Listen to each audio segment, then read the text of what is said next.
Today is May 2nd, 2019. Coming up on Roland Martin Unfiltered, a jam-packed show. The mayor of Baltimore, Pugh, has quit, effective immediately after hundreds of thousands of dollars paid to her for children's books that somehow never got printed. We'll explain to you exactly what is happening there in Baltimore. That took place literally a couple of hours ago. Attorney General Bill Barr, why is he so scared of House Democrats? After he got his ass lit yesterday in the Senate, especially by Senator Kamala Harris, he said, no mas, I'm not showing up to the House. When are they going to issue a warrant for his arrest for contempt of Congress? Also, we're going to show you the full back and forth between Senator Kamala Harris and Bill Barr. Y'all, it was so juicy, I had to play it twice. Also, Facebook has banned a number of people, including Minister Louis Farrakhan. Hashtag, we tried to tell you that was going to happen. Also, Jamarion Robinson was shot 76 times by cops in Atlanta. His mother is here to talk about the tragic loss of her son and why justice has still not been served. And also, we continue to remember Boys in the Hood director John Singleton. We're going to talk with the woman who was the one who read the script and who recommended to the movie executives that they should make this movie with John Friend. Stephanie Allen will join us right here. And also, a crazy conservative Candace Owens has quit Turning Point USA.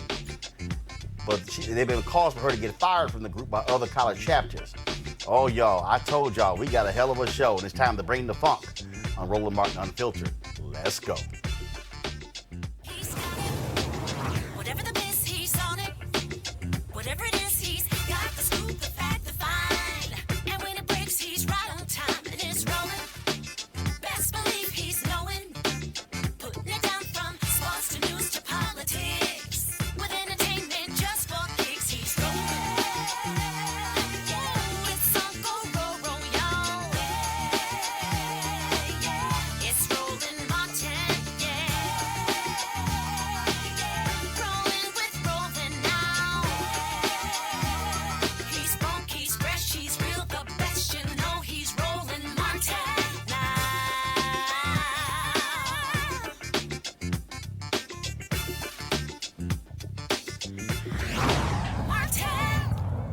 Folks, the political career of Pugh is over. The mayor of Baltimore, former state senator, former state rep, resigned today in disgrace after Baltimore Sun published reports that show that she took nearly $500,000 from various companies for children's books she wrote. But the problem is those children's books, for the most part, were never published. Today at 3:30 p.m., her attorney read a letter of resignation from another Baltimore City official who wrote it and delivered to him yesterday, saying that she needed to quit. This is after, of course, the Baltimore City Council voted for her to resign. She made clear she was never going to resign. She was going to resume her office when she returned from being gone for illness. She says she's been suffering from pneumonia, has been away for about a month, but it all came to an end today. Thank you very much for coming. This is a sad day for Mayor Pugh and a sad day for the city of Baltimore. I have a brief statement from the mayor, and I will be taking no questions. The following is Mayor Pugh's statement. Dear citizens of Baltimore, I would like to thank you for allowing me to serve as the 50th mayor. It has been an honor and a privilege. Today, I am submitting my written resignation to the Baltimore City Council. I am sorry for the harm that I have caused to the image of the city of Baltimore and the credibility of the office of the mayor. Baltimore deserves a mayor who can move our great city forward. I want to thank all of our department heads and staff who work hard every day to improve the quality of life for all who live, work, and visit our city.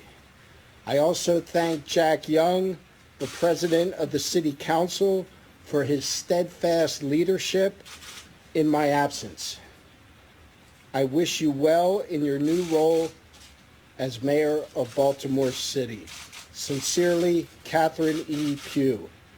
Ms. Tixay from my office will provide you all with a copy of the mayor's letter of resignation effective immediately. Again, it was $500,000 she took from the University of Maryland Medical Center, where she was a director overseeing business for that medical center. She has been also took $100,000 from Kaiser Permanente. The problem is that many of those books were never even published. It's been a very rocky tenure for Catherine Pugh, dealing with, of course, crime in the city, as well as the drama over a police chief. First of all, police chief resigned. Another person who she picked had issues. He had to step aside before they finally hired someone. She was a former majority leader in the Maryland Senate from 2015 to 2016, a state senator, a state delegate. She also, of course, served on the Baltimore City Council, and in addition to that, has a long history in media and previously worked as an independent editor on supplements for the Baltimore Sun. Again, and this is interesting. When she won the race, the mayoral race, she beat back, of course, the first black female mayor of Baltimore, who she had to resign when she used gift cards that were given to the city that were meant for the city's poor. Talk about issues there in Baltimore. Joining us right now, our panel. Let's go right to them. Joseph Williams, Senior Editor, U.S. News and World Report. We have, of course, Greg Carr, Chair, Department of Afro-American Studies, Howard University, and also Erica Savage Wilson, host of Savage Politics Podcast. This is obviously a swift downfall, Erica, for Catherine Pugh. You had the previous mayor who was highly criticized because of the Freddie Gray decision. Also, what happened there, she chose not to run for re-election. Pugh beat a host of candidates. Many folks said that she had the political experience to actually lead Baltimore. Now, as a result of this decision, talk about a swift downfall, and talk about someone who still has lots of answers after the FBI raided her office and her home and her lawyer's office and City Hall as a result of what some call these dealings under the table. Exactly, and to include the IRS, to let us know that this is something that even though she resigned today, that it's not going to be over by a long shot. Right now, the city is really looking to move forward with the new leadership, with Mayor Young being in place. And I think what is most harmful in all of this is that Mayor Pugh, having won during a time where our current president was sworn into office, was really kind of like a symbol of hope. And so with these allegations that have now proven to be true, that are now charges, is really going to cause a lot more harm to some of the charities that were affiliated with that Healthy Hollies book, such as a charity that I think was up for renewal of a grant, and that grant is now being held up because of their now dealings with Mayor Hughes. So, I mean, it was a promise that definitely has unraveled, but I think most importantly is some of the nonprofit entities, people's careers have definitely been harmed over her poor decision making. Greg, it was Sheila Dixon who was who was the first black female mayor of Baltimore, who had to resign with the use of those cards as well, who Pugh beat in the election to become mayor. And it just shows again how things can unravel quickly. But we talk about some $600,000 received, and then she stands up there and gives a news conference and says that 40,000 copies of those books, there's no evidence they were even printed. Okay, it was her company. And then she all of a sudden at this news conference pulls out a line of baby clothes. And folks are going, what the hell are you doing? And some believe that she's actually not ill, that this is really a cover because of all the drama she's been under. And so it's just craziness there, again, in Baltimore. Yes, I mean, you know, strangely enough, though, I'm somewhat encouraged because there's a rule of law. $600,000 is no money. When the report came out yesterday night that foreign governments are renting out space in Trump Tower, there's no emoluments clause apparently in the United States Constitution. But as you covered on the show, man, we just left one of the highs in the history of Maryland politics and in this country. You got a black woman running the State House in Maryland who came as a consensus candidate after they couldn't get together. So Catherine Pugh getting caught up in a scandal. And I agree, Sis Savage, this is much deeper than some children's books. I mean, they're going full scale. There is a rule of law. Who cares what Larry Hogan thinks? At the end of the day, Baltimore's a black city, and they seem to course correct. Listening to the new mayor, Young, talk about what he's trying to do is encouraging to me. It's sad, but if this were 40 years ago, when black mayors were under serial attack, we might have a different perspective. But I'm encouraged by the fact that there seems to be some rule of law in Maryland, unlike apparently 1600 Pennsylvania Avenue. Joseph, the fact that she was over this University of Maryland Medical, first of all, one of the directors, taking money as a result of that. So you're making decisions and you're taking money from folks who bought your children's book. Who the hell knew she was even a children's author? And even to that amount, and other people actually were giving as well. And so the numbers could be anywhere from 700,000 to 1 million. We're still waiting to figure out what is that final number. People say, look, this is why you have ethics boards, why you have reports, and why you cannot be doing deals with people who are doing business with entities that you oversee as a politician. Well, see, that's part of the problem, right? I mean, Baltimore, I have deep ties to the city. My relatives all live there. I got cousins, aunts, uncles, all live in Baltimore. I've grown up there practically half my life. And the city always seems to be snake bit at this sort of thing, where we've had a succession of mayors, Sheila Dixon, now Catherine Pugh, who had to resign under a cloud of scandal. So it's a bad look anytime this happens. It's even a worse look with a city that has chronically struggled with a homicide problem, with a poverty problem, and you have a mayor who arrived with such promise. I mean, as Erica was saying, a lot of things that are going to be hurt are charities and people that she had purported to help. So it's really unfortunate because if you unwind the deal a little bit further, you're talking about campaign contributions that were funneled through Healthy Holly. She self-funded part of her campaign through Healthy Holly. I mean, she had to know that this was going to show up at some point. And it's never a great look when the FBI comes out of your house with boxes and boxes of evidence. I mean, it's unrecoverable at this point, and she'd be fortunate to stay out of jail. But it also speaks to it. But an issue that she still has, of course, a state investigation. And yes, when the FBI is involved, now you talk about the IRS as well. And so, yes, she's going to be certainly fighting for to keep her pension and to stay out of jail. And so we'll certainly see what happens with that. Also, folks, some other news that came out today, Facebook. They're banning a number of folks who they label as far-right leaders for various reasons. And one of the folks, first of all, Alex Jones, of course, his company InfoWars. Also, the absolutely nutty so-called journalist Laura Loomer. You have Milo, who was from, of course, used to be with Breitbart as well. And Paul Joseph Watson, Paul Nealon, an anti-Semite who unsuccessfully ran for Congress in 2016 and 2018. But also you see on that list is Nation of Islam Minister Louis Farrakhan. This is what Facebook said. We've always banned individuals or organizations that promote or engage in violence and hate regardless of ideology. Begs the question, why is Louis Farrakhan on that list? Because he's black. That's why he's on the list. And for those folks who are viewing this either live or going to review this was the only show. This was the only news show of any background that said this was going to happen. We said that on this show. In other words, are they also banning the Nation of Islam? Because they said organizations affiliated with them.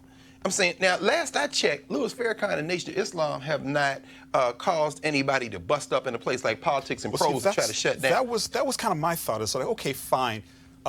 Homophobia, okay, yeah. No question. Anti-Semitism. No question. But has anybody ever shot or killed anyone because of the influence of the Nation of Islam? Well, brother, how if we go back to 1965 February, you have argument about Malcolm X. Right. But beyond that, that's a different conversation. True enough. But we also are having a different conversation about the nature of violence. Exactly. I mean, Alex Jones has promulgated conspiracy theories. I mean, yes, you can sort of squint and you get there from Louis Farrakhan, right? But also, you were talking about a situation that's kind of out of context, right? I mean, Louis Farrakhan has been an advocate for African Americans, a marginalized people, right? And he's been a very strong and vociferous advocate for that. What I kind of wonder is whether or not he just got thrown on top of the pile. Oh no, brother! Just because? No, this wasn't accidental. And no, it wasn't accidental. But I'm saying it's like connected to NAACP, Urban League. I mean, that's what I'm saying. Yes. I mean, clearly it wasn't an accident. But I'm saying he's thrown on the pile to make it look good. Oh, I mean, you can't just have white supremacists get banned from Facebook because that looks bad. Right. I mean, it looks like you're going after white people and you're going to have a white problem. right? But if you toss Farrakhan on with them, suddenly it's an equal opportunity, equal opportunity banning of hate speech and problems, even though Farrakhan, to my knowledge, has not made a headline in years. So is Farrakhan a far right-wing leader? Well, that was just corrected in a publication where they did have him listed as a far right-wing leader. Extremist, right. And so, yeah, now he's an extremist. Like Black Lives Matter. Oh, absolutely. And so that's the other piece that you were talking about before the show. It's like, well, what other groups are they going to come after now? And I do agree that I do believe that Minister Farrakhan is a part of the pile, a part of kind of like the both sides. If we're going to do this, we need to do that to the other group.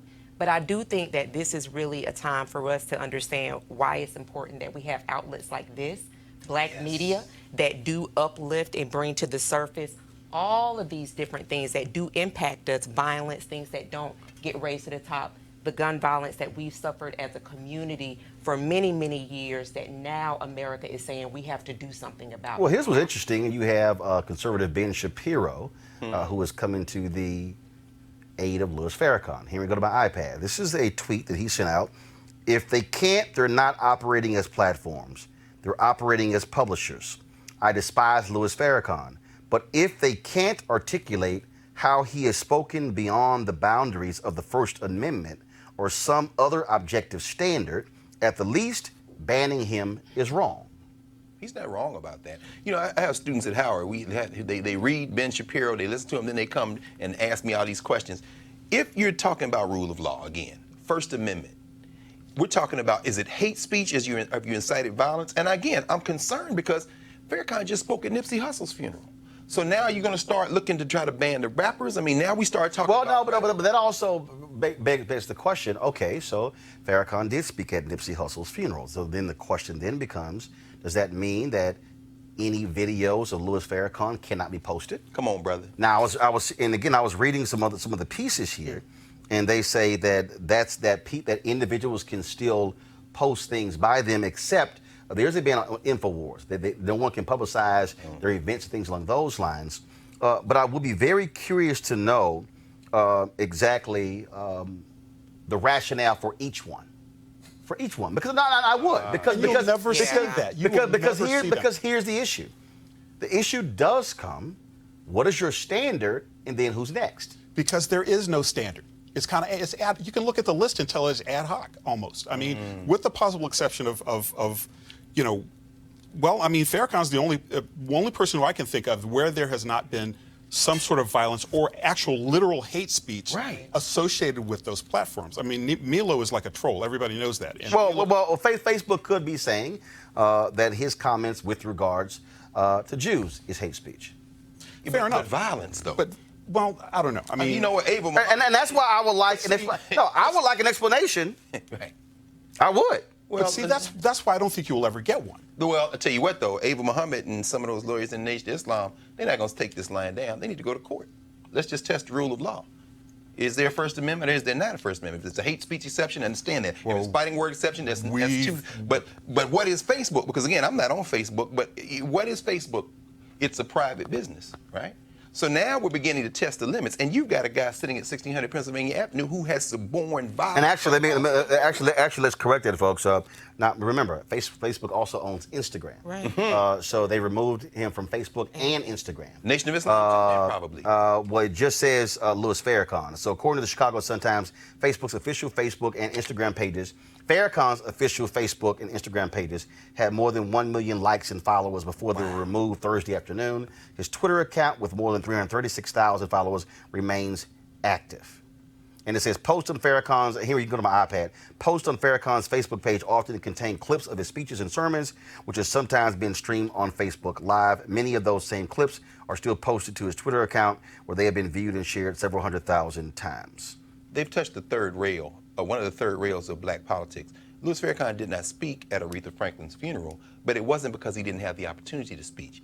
As you said, Roland, you live streamed that on this platform. Imagine if Farrakhan had gotten him a speech. Did you take that clip out? I mean, again, we've got a guy down 600 Pennsylvania Avenue. When you look at what he said about Ilhan Omar, and now she got to have increased security. I mean, as you said, what is the standard? I agree with you. We got to see some standards. They need to go to court and run this thing down to the sentence. I don't know, but I know that they have definitely, Facebook has definitely been under a lot of heat because of their seems like inability to really say to white supremacists that, listen, we're not going to continue to allow you to place content on our particular platforms. And so Color of Change has been one of the organizations that's definitely been leading that fight.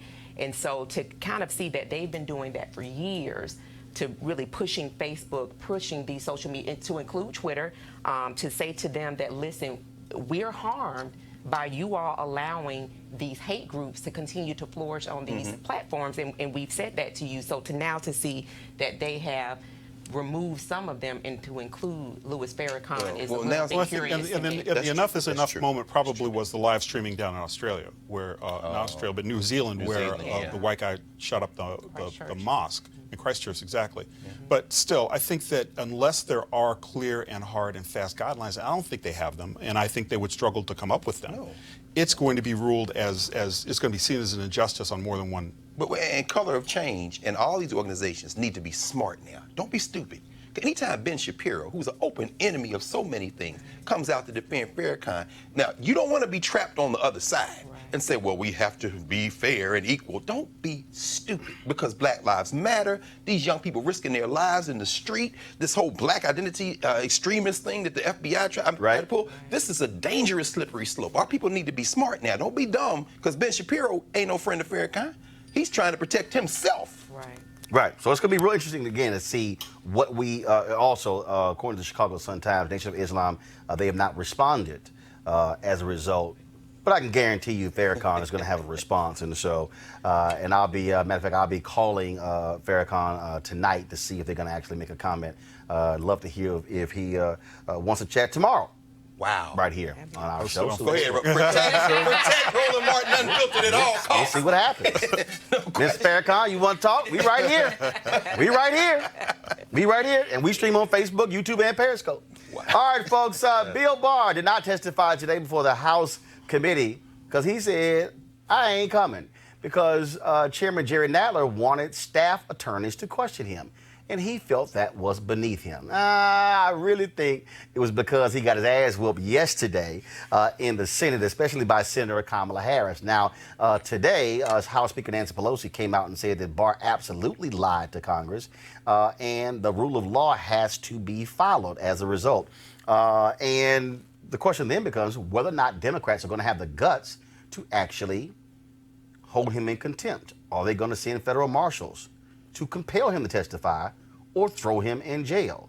That's one of the issues. You also have the White House attorney who has sent a letter to Bill Barr stating that Donald Trump has ordered his aides to ignore subpoenas from Congress. That means that one of the three branches of government is saying we do not have to follow the law from another branch of government. Are we on the verge of a constitutional crisis? Now, one of the reasons Barr is really upset is because what happened yesterday when Democrats came after him with the full force, and there's no one else who laid the wood on him like California Senator Kamala Harris.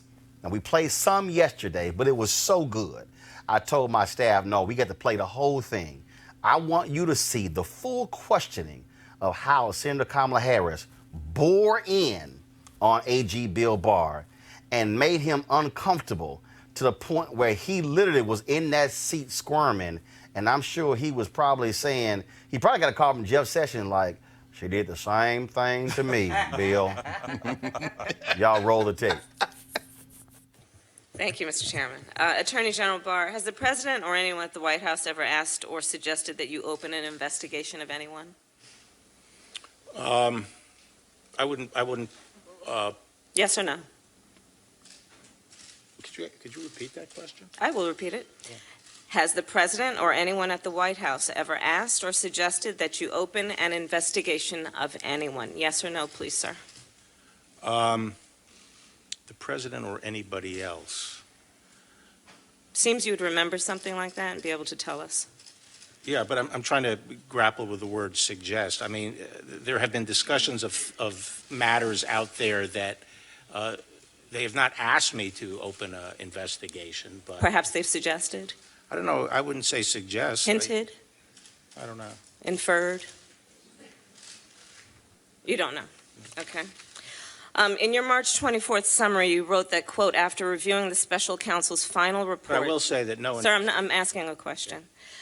In your March 24th summary, you wrote that, quote, after reviewing the special counsel's final report, Deputy Attorney General Rosenstein and I have concluded that the evidence is not sufficient to establish that the president committed an obstruction of justice offense. Now, the special counsel's investigation produced a great deal of evidence. I'm led to believe it included witnesses' notes and emails, witnesses' congressional testimony, witnesses' interviews, which were summarized in the FBI 302 forms, former FBI Director Comey's memos, and the president's public statements. My question is, in reaching your conclusion, did you personally review all of the underlying evidence? No, we took and accepted. Did we accepted Mr. Rosenstein? No, we accepted the statements in the report as the factual record. We did not go underneath it to see whether or not they were accurate. We accepted it as accurate and made our. So you accepted the report as the evidence? Yes. You did not question or look at the underlying evidence that supports the conclusions in the report? No. Did Mr. Rosenstein review the evidence that underlines and supports the conclusions in the report, to your knowledge? Not to my knowledge. We accepted the statements in the report, Did and anyone the in your- characterization of the evidence is true. Did anyone in your executive office review the evidence supporting the report? No. No. Yet you represented to the American public that the evidence was not, quote, sufficient to support an obstruction of justice offense. The evidence presented in the report. This is not a mysterious process. In the Department of Justice, we have pros memos and declination memos every day coming up, and we don't go and look at the underlying evidence. Sir, would you we support, take the characterization of the evidence as true? as the Attorney General of the United States, you run the United States Department of Justice.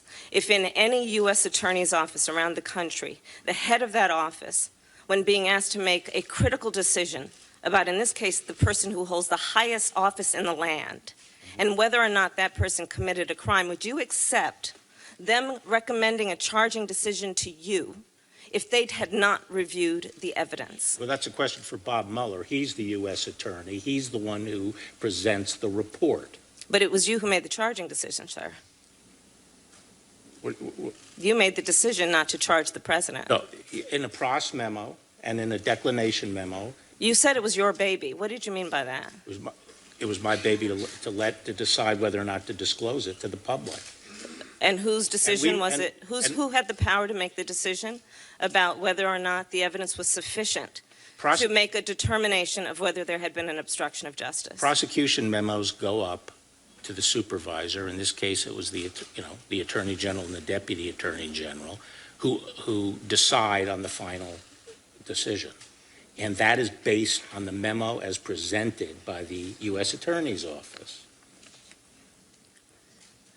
I think you've I've made seen- it I've seen clear a that lot of- you've not looked at I've the seen a lot evidence. of We can move on. prosecution- I I've think seen a lot of you've made it clear, sir, that prosecution you've not looked at the declination evidence, and in we my can day. move on. Will you agree to consult career DOJ ethics officials about whether your recusal from the 14 investigations that have been discussed by my colleagues is necessary? I don't see any basis for it. I already consulted with them, and You have consulted with them about the 14 other investigations? about the Mueller case. Have you consulted with the career DOJ ethics officials about the appropriateness of you being involved or recusing yourself Well, what- from the 14 other investigations that On have what been referred basis? out? On what basis? Conflict of interest, clear conflict of interest. What's my conflict of interest? I think the American public has seen quite well that you are biased in this situation and you've not been objective, and that would arguably be the conflict of Well, interest. I haven't been the only decision maker here. Now, let's take the Deputy Attorney General, Rod Rosenstein, who was approved by this Senate 94-6 with specific discussion on the floor that he would be responsible for supervising the Russian investigation. I'm glad you brought up that. Okay, That's a and great he has topic. 30 years experience, and we had a number of senior prosecutors in the department involved in this process, both career and non-career. Yes, I've read all the agreed process, on the sir. disposition. I have another question.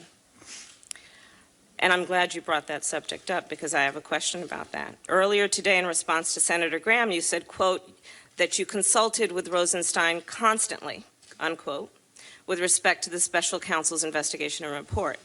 But Deputy Attorney General Rosenstein is also a key witness in the firing of FBI Director Comey.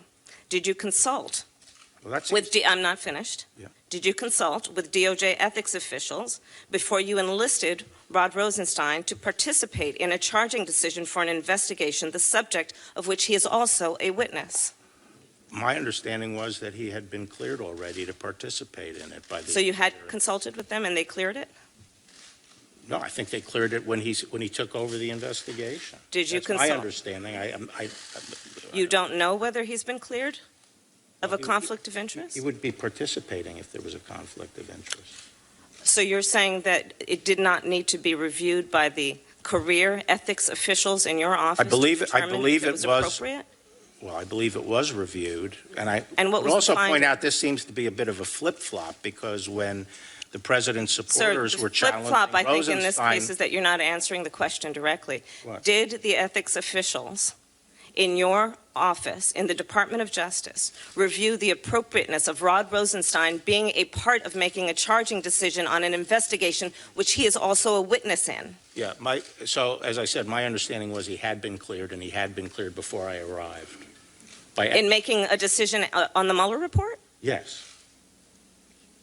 And the findings of whether or not the case would be charged on obstruction of justice? He had been cleared on that? He was the acting attorney general on the Mueller investigation. Had he been cleared He had been. To make- I am. by your side a I am decision informed that before I arrived, he had been cleared by the ethics officials, of what? serving as acting attorney general on the Mueller case. How about making a charging decision on obstruction of justice? That is the what the underlying acting offenses, which include him as a witness. You know, that's what the acting attorney general's job is. To be a witness and to make the decision about being a prosecutor? Well, no, but to make charging decisions.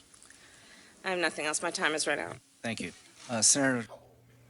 That's why Bill Barr did not want to show up today. He said, "Look, my ass already got roasted, so I'm not trying to get it roasted again." Joseph, this is an administration that has clearly said, we don't care what y'all got to say. And Democrats can't be punks. You got Nancy Pelosi, who's trying to stave off folks in her caucus who want to impeach him. Okay, I understand that political game. But what you cannot do is have an administration that says, oh, we don't care about y'all calling to testify. We don't care about your subpoenas. You're irrelevant. Just the arrogance is just breathtaking. I mean, and one of the things that Greg had brought up about this is we have a rule of law or we don't. Either we have people who are going to testify and tell the truth or we don't. And you saw some clear, I think Senator Whitehouse called it like masterful hair splitting, and he's trying to like parse his words so carefully that he doesn't trip himself up. But Harris got him. I mean, she nailed him to the wall because this is what she does. And it was very clear that there was not a lot of speechifying. It was direct. It was to the point. It was a cross-examination that we should get used to seeing from this administration, and forcing him to answer some uncomfortable questions, which to this date they still haven't. And that's one of the reasons why that he is not going to the House of Representatives, because they're going to have another prosecutor question him. That's the And reason. so in order to keep the lies consistent, you got to avoid anybody professional who knows what they're doing to question, because so often there's a lot of speechifying and not a lot of getting to the point. Greg, NBC is reporting, Natasha Bertrand, that the House Judiciary Dems are negotiating directly with Mueller for his testimony, bypassing Attorney General Barr. Brother, that's where it's going to come to. I mean, in William Barr, you have an irrelevant man, a relic of a prior age, a man who believes in what Dick Cheney called the expanded power of the executive branch of the government. We don't answer anybody. He filled out his job application for this job by saying that I'll protect the president. The president do whatever he wants, and that's how he got hired. But the thing he's truly afraid of, and Kamala Harris, you're right, I mean, she eviscerated him. He threw everybody he could under the bus. And she's a former prosecutor, as are many senators, Senator Leahy, others. These are lawyers, the lifetime prosecutors, Blumenthal. But that House side, I listened yesterday to the motion that Jerry Nadler introduced that they passed through to allow, as you said, Joe, which is within the rules of the House, trained lawyers on the House staff to question him. That is the thing that he is terrified of. And when they threw every procedural roadblock they could yesterday into that, and Nadler just very calmly went on and pushed it through. But you're right, Joe. That is what he's terrified of, because this man has lied. He lied on record yesterday, and he should have been walked out of that room in handcuffs, because this is a constitutional crisis of the first order. Absolutely. And I agree, Dr. Carr. And here's what's going to be the test. Democrats said to everybody, and not just people who were Democrats, people who were, independents, and people who are Republicans and do vote Democrat from time to time, listen, give us the power in the House and we will execute for you. Where are we now? When Nancy Pelosi came and gave that address late this morning, there was not any follow through. What is going to be next? What process will be next? And so I think what's happening now is that with what Trump's people, that administration has in place, we don't abide by anybody else's rules except for our own. That's proven, in theory, to be more and more true with the inactivity of the Democratic Party to say, we're going to start impeachment proceedings, as you said. Well, since you did not show up to something that you were told that you had to be at by Congress, then we're coming to pick you up and we're going to take you to jail. So absolutely. I think right now, this month is really going to be a show and prove of what Democrat leadership said, that when you give us power, this is what we're going to do in return. Right. And look, and I said it, all these conservative trolls on Twitter, because I said yesterday that if Obama did any of this, Republicans would be coming after him. And clearly some conservatives tweeted it out, and then they're like, oh, Obama was so corrupt. Let me just remind y'all, do you recall any indictments? No. Do you recall any cabinet people having to be forced to resign? Nope. Do you recall anybody pleading guilty, going to prison like a lot of Trump's people? Nope. That's what I'm saying. Nice try. But the reality is, this administration is corrupt. This administration is amoral. This administration has no character, has no values. They are thugs. They are grifters. That's what they are. And how do you treat a thug? You punch a thug. Come on, brother. How do you treat a grifter? You go after them. If Democrats had any sense whatsoever, they would say, you ignore a subpoena, we're sending federal authorities to your door. And if you ignore them, we will arrest you. There are 3 branches of government in this system. That's right. Judicial, executive, and legislative. All 3 is called the equal branches of government.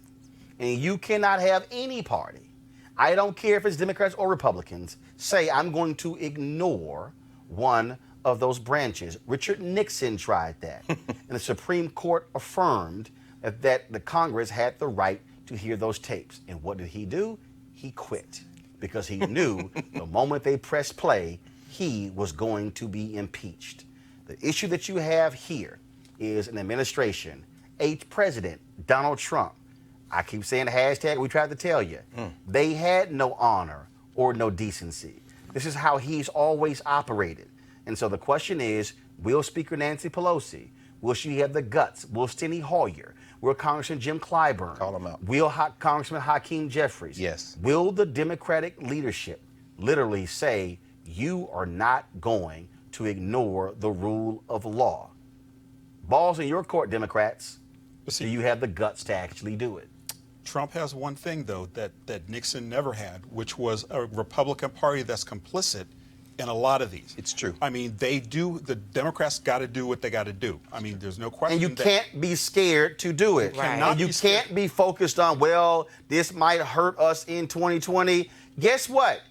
You did that BS in 2016, and you still lost. That's right. And no, you swing when you can swing. That's right. Absolutely. That's what you're supposed to do. No, that's the point. Right. You know, it is interesting because I don't have a deep investment in this country in terms of its alleged moral superiority. We know it's not. American exceptionalism is a myth. But if we're going to talk about living in a society, we all live here. So we have to continue to work to try to make it better for us. You know, it's very disturbing to hear Lindsey Graham, who God only knows what they have on him to make him act this absurd. But for him to say, I'm going to call John Robertson, see what he thinks about. As you said, Joe, he's got a Republican Party, but he's also got the federal judiciary. Are they willing to throw this whole system over? Yes, they will. Well, yeah, and that was a tacit call, and that's what's got me most disturbed about this whole thing, is that they're ignoring subpoenas at their peril. Richard Nixon went to the White House, or went to the Supreme Court, was ruled 9-0. 9-0. Is that going to happen? It won't happen this time. We are very much looking at potentially a split decision over the very nature of the Constitution. And to me, that's infuriating. And it's just ridiculous, and it's absurd. And of course, when you've got nothing to lose, hit.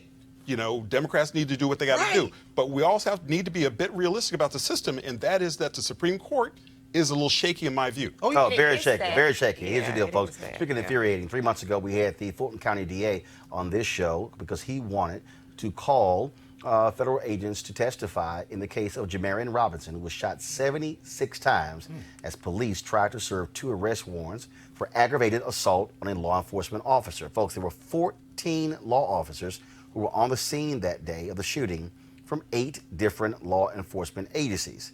The family has filed a lawsuit saying that the officers conspired among and between themselves to unreasonably stop, seize, shoot, and injure Jamarion Robinson in violation of his constitutional rights to destroy and fabricate evidence, to complete false, inaccurate, and misleading reports, and to make false statements to superior officers in order to conceal their wrongdoing. Well, I got an email this week from members of the Robinson family, say they saw that we were covering this story, and his mother, Monteria Robinson, she wanted to speak.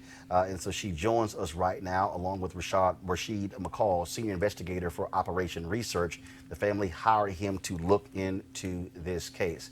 Monteria, first and foremost, our thoughts and prayers go to you for the loss of your son. I also appreciate your family reaching out to me directly to have you on the show. And we certainly we're glad to have you on. It's been 3 months since the Fulton County DA came out and said he wanted to bring them in for questioning. Then he had to withdraw those subpoenas. The federal government put pressure on him, saying you cannot question federal law enforcement officers. That has to be troubling to say that somehow that they cannot be held accountable or even dare to question for an act that left a man dead. Correct. And I don't know if you know a whole lot about my son. His name is Jamarion Robinson. You know, he was a student athlete at the time of his death. He attended Tuskegee University. He was a biology major. He was actually in his final semester. And with all of that being said, just the fact that it has been, you know, almost 3 years. You know, we had 2 years and 9 months with no accountability. And these officers are still out in the, you know, controlling our streets. You know, they're in the community. You know, we want them off the streets. They should not be out here protecting and serving the public, because realistically, it's like I don't even know what to say. It just doesn't make any sense. Why are they still working? Why are they still out here in our community patrolling our streets? You know, we're not safe as long as they're out here in our community. Rashid, you are a senior investigator working on this. What have you been discovering? Yes, senior investigator with Opposition Research, Investigative, and Protective Services.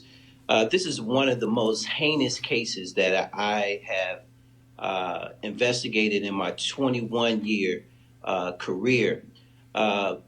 It's beneficial for people to get the scope of what happened if they went online and looked at the video that I uncovered. And it was only with the video was I able to determine that this was not a shootout, the false narrative that they originally gave, but this was an execution.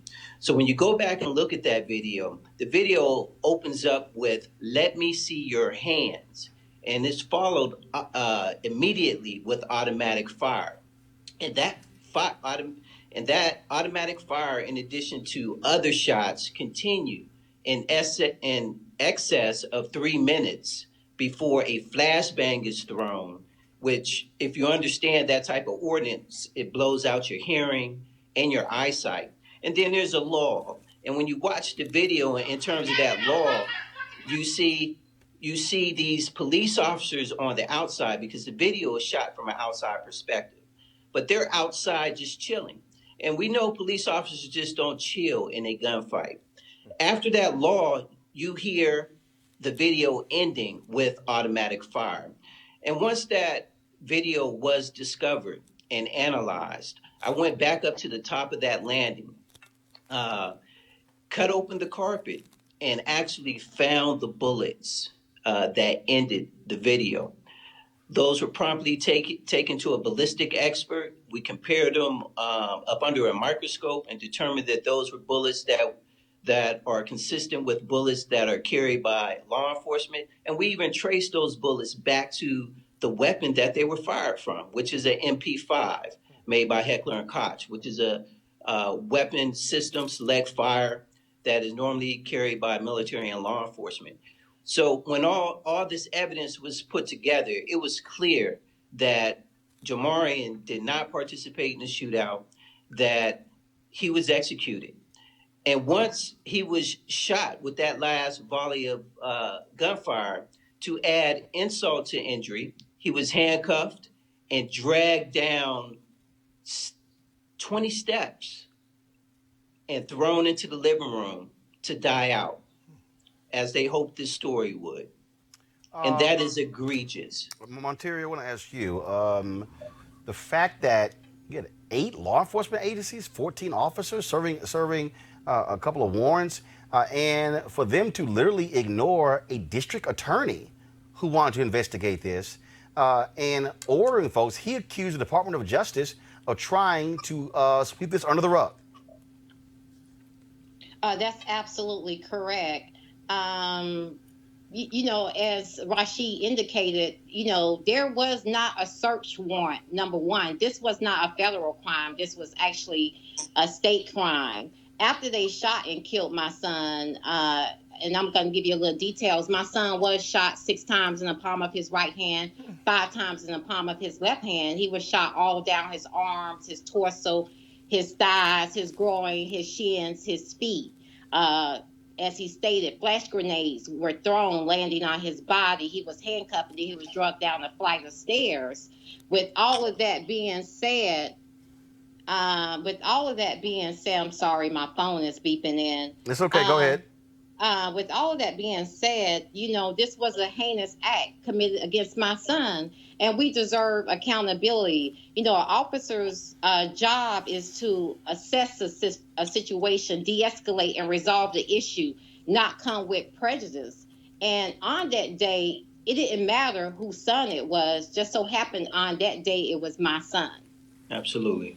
And I think we have to be clear in terms of this intergenerational violence, right, that is visited on us each generation. Our grandparents' generation, it was Emmett Till, right? And Jet helped to expose that, and that united the civil rights movement. It gave push and purpose to the civil rights movement. And my parents' generation, it was Mark Clark and Fred Hampton who were assassinated up in Chicago. And, you know, when you talk about that incident, you have to talk about Assata Shakur and all the other people who disappeared, never to be heard from again today, and those who had to go into political exile, or those who were framed for murders that they didn't commit, like Geronimo Jajaga. So for our generation, we're dealing with the same issue. And this is a prime example in terms of Jamarion Robinson's case. This is intergenerational violence that has to stop. All right. Black lives matter. And we have to hold these officers, as well as any other officers that serve and protect our community, accountable. Well, Marteria Robinson and Rashid McCall, we appreciate both of you. Feel free to keep us updated on your civil suit, and we'll certainly stay at the top of this case as well. Thank you for having All us. right. All right. Thank you. I appreciate it. Thank you so very much. All right, folks. Just a couple of stories before I go to break real quick here. Go to my iPad. The Lawyers Committee just put this tweet out. Breaking, we worked with the NAACP, Hogan Lovells, Andrew Goodman F., and many more to file suit challenging Tennessee's new third-party voter registration law. Tennessee has some of the lowest registration in the country. Lawmakers should be working to make it easier, not harder to vote. And so the Lawyers Committee, that Tennessee law, of course, could criminalize folks who are trying to register people to vote. And so they are on top of this. Also, we told you yesterday about Crystal Mason, of course, the sister who was sent back to prison after she illegally voted.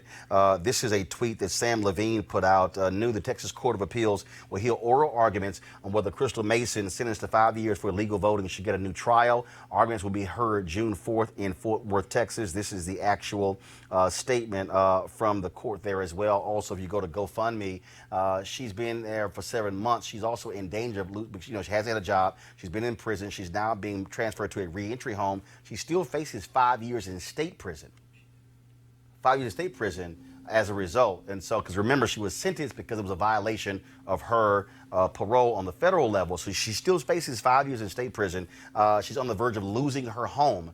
And her kids are impacted as well. And so they've created a GoFundMe for Crystal Mason. And so you can look that up, and we'll also push that on social media as well. We're going to go to a break right now. When we come back, we're going to talk to a woman who was there, who was the one who read the script for Boys in the Hood, and was the one who recommended that movie be made to the movie studio, and that set John Singleton on a path to become the youngest and the first African-American ever nominated for an Oscar for Best Director. Stephanie Allen will join us next to talk about the life and legacy of her dear friend, John Singleton. That's next on Roland Martin Unfiltered. You want to check out Roland Martin Unfiltered? YouTube.com/Roland S. Martin. Subscribe to our YouTube channel. There's only one daily digital show out here that keeps it black and keep it real. It's Roland Martin Unfiltered. See that name right there? Roland Martin Unfiltered. Like, share, and subscribe to our YouTube channel. That's YouTube.com/Roland S. Martin. And don't forget to turn on your notifications so when we go live, you'll know it. All right, folks. HBCU Giving Day. Let's go ahead and do that right now. Reason being, I'm going to be actually speaking at this university on Saturday for the commencement. I'm looking forward to it. So go ahead and roll it.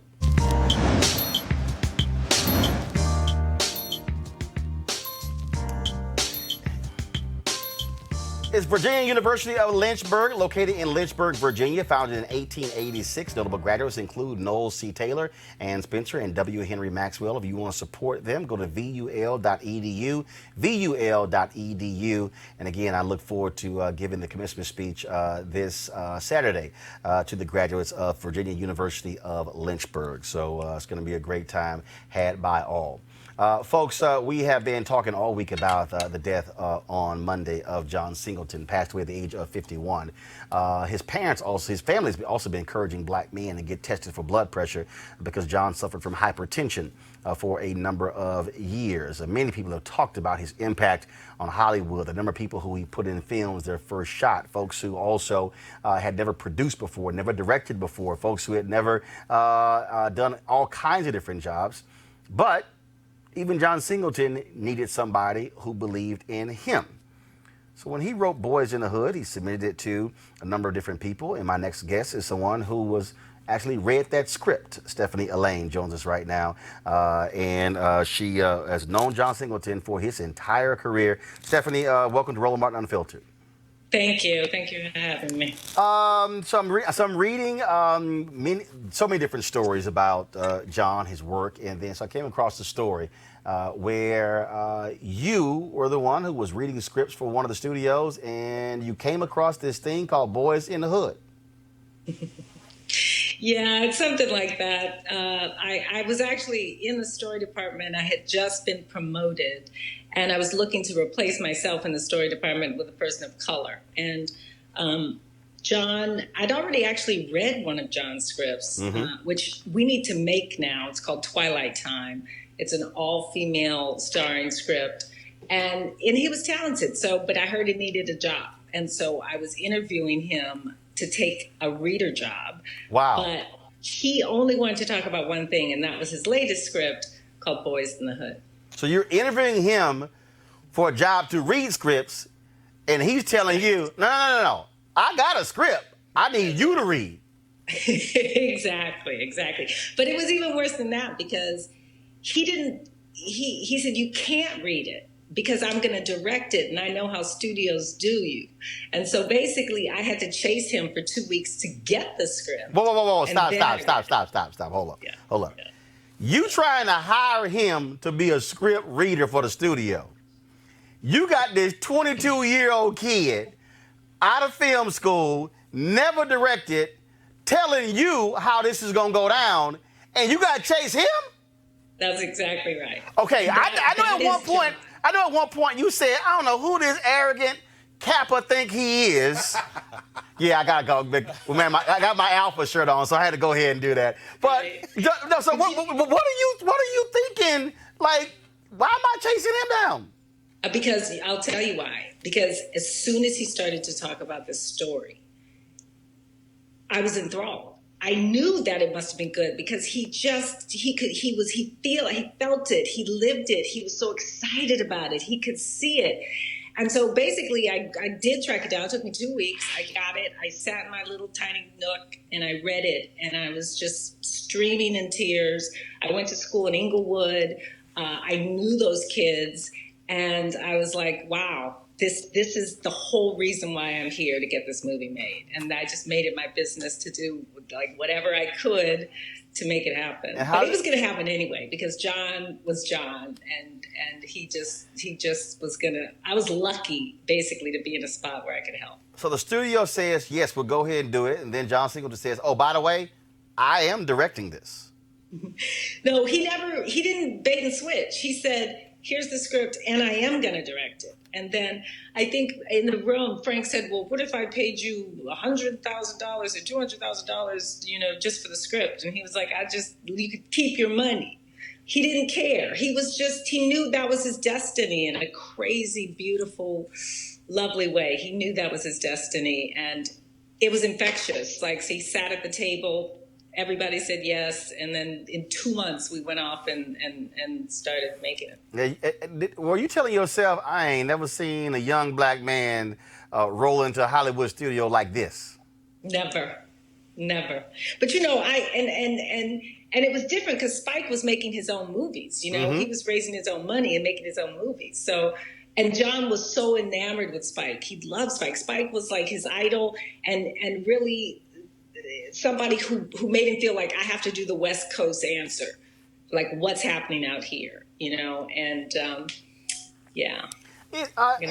We were talking the other day, I was talking to Michael Schultz, and I said to Michael Schultz that he only made 8 films. And Schultz said, it's not about number. He said, it's 8 quality films. Mm-hmm. It's 8 quality films, it's the TV shows, but you know what? It's even more. And since his passing, I have been blown away by how many people felt that he was there for them, that he read their scripts, he gave them notes, he tutored them, he let them shadow him on set. I truly believe Boys in the Hood is an incredible legacy in all of the work that he did, but an even bigger legacy, I think, is how many people he inspired and how much time he gave as a creative godfather to a couple generations of black filmmakers.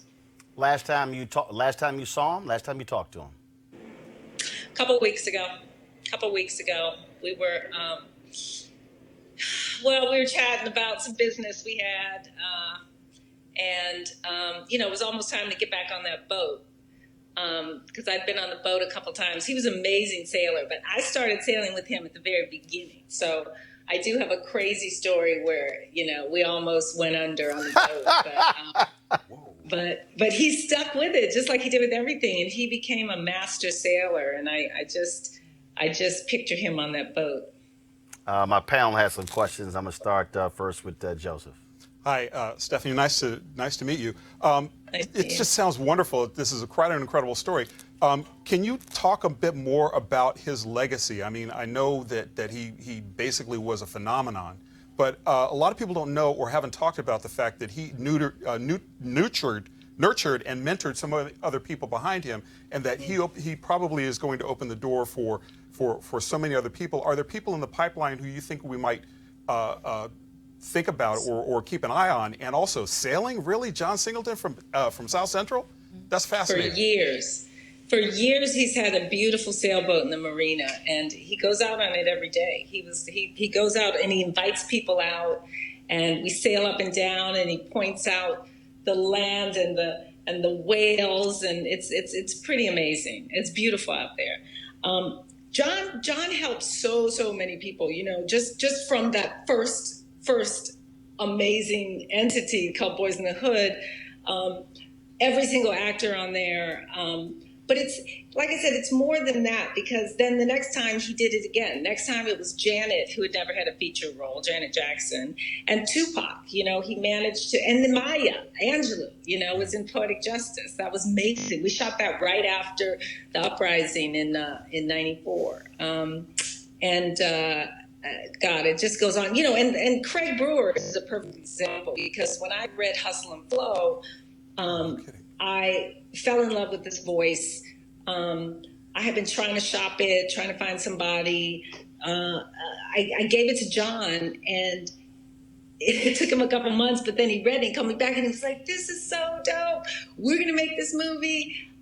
We shopped it again, and then when nobody wanted to do it, he was like, I'm writing the check, you know, and Craig Brewer is very much a product of John's mentorship and benefactorship, and yeah, we made 2 movies together with him. But it's not even that. Like, the younger people, the people who are in their 20s, Lena Waithe and that whole crowd. Like, he's mentored so many people. I don't even know how he could do it, because he works too.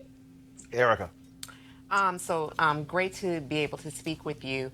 My question is, with John Singleton, you worked with him on several projects. So what was the most impactful project that you worked on John Singleton with, and then why was that the most impactful project? Well, that's a great question. I mean, I would have to say Boys, and it was because it was my first movie ever. It was his first movie. Neither of us, we were faking it. We were just faking it till we made it. And together, because I was the representative at the studio, I literally just been there a few months from the story department. They had to promote me to vice president just to oversee the movie, which I had no idea what that meant. I brought in a producer friend, Steve Nicolaitis, who basically taught us both, like, how to make a movie. And, you know, I fought with John. John was fierce in his vision. And he really taught me how to protect the artist's vision. And he was right. You know, arguments that I had with him, he was absolutely right. And so I really learned how to produce artists, how to produce auteurs. And you know, 9 months later, we were on the carpet at Cannes, and it did change the world, that movie. So that was my first movie. That was John's first movie. Nothing's really topped it, except for, I would say, you know, kneeling at the feet of Maya Angelou on set, or Hustle and Flow, which everybody in town turned down, and then we sold it for a whole lot of money at Sundance to all the very same people who, you know, had turned it down. So that was a big celebratory community movie that we all chipped in and did what we could. But there's so many memories. I mean, it's hard to.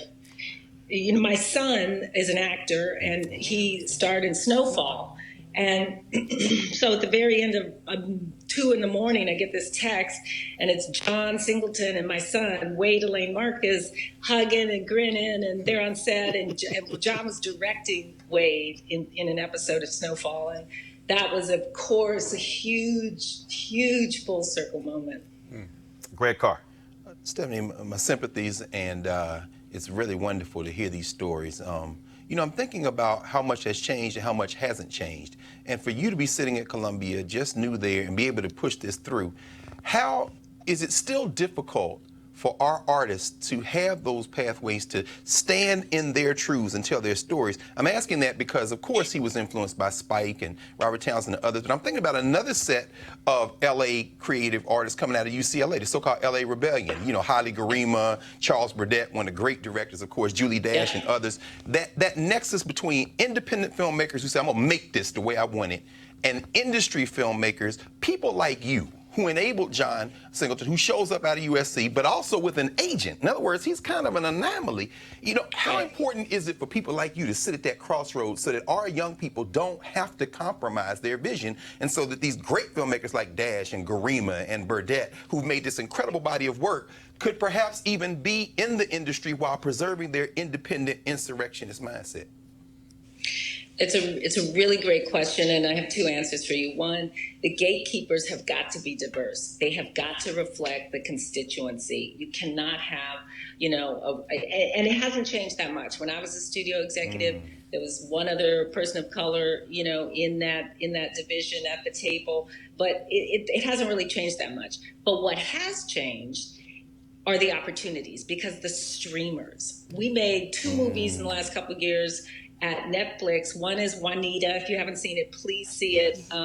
Alfre Woodard has never been #1 on the call sheet until Juanita. It is a quirky, lovely, wonderful, wonderful movie. And Burning Sands, which was about, as you know, Roland, a black HBCU frat guys who are hazing each other really harshly. And those movies could not get made in the regular system, right? And so we went to Netflix, which was at the time just sort of trying to figure out what they were doing. We had complete creative control. We could do whatever we want. And that's what's so exciting, because it's not just the big monopoly studios that have the control. There's so many other places to get money, independent money, streamer money, that allows the full voice. In the 90s, it was really gangster movies, comedies, you know what I mean? Now, there's so many authentic stories, they're all being told. And that gives me so much hope, because I feel like it's not a fad, it's not a trend, but it's finally, we're in a place where we can express ourselves. But the critics, we need more women critics, we need more critics of color, and we need more gatekeepers, at the studios, at the agencies, and at film festivals that really, really reflect America as we really are. Last question, Stephanie, from me, and that is, John was always intense. He always had that hard look on his face, but he also loved to smile. You knew him well. What would John Singleton be saying about all the love and praise folks are showering on him in the wake of his passing? Roland, it's the thing I keep thinking about, because I've been so sad and just so senseless and this, but then I look around and I see, President Obama sent out the most heartfelt tweet about him, and so across so many different areas, from academia to television to film, like he was so beloved. And I know that he would be so tickled to see everybody just expressing their love for him. Well, one of the things I love about social media is that I was sitting here reading the story, then I saw your name, and I go, okay, so I type your name in the Twitter, and I'm like, whoa, she's following me on Twitter, and I'm following her. That's true. Well, you were in one of my movies. Come on now, you were in. That's true. That's true. Beyond the Lights, yes, indeed. But thank goodness I seen you a direct message, and I'm like, let's talk about John. I'm glad we were able to make this happen.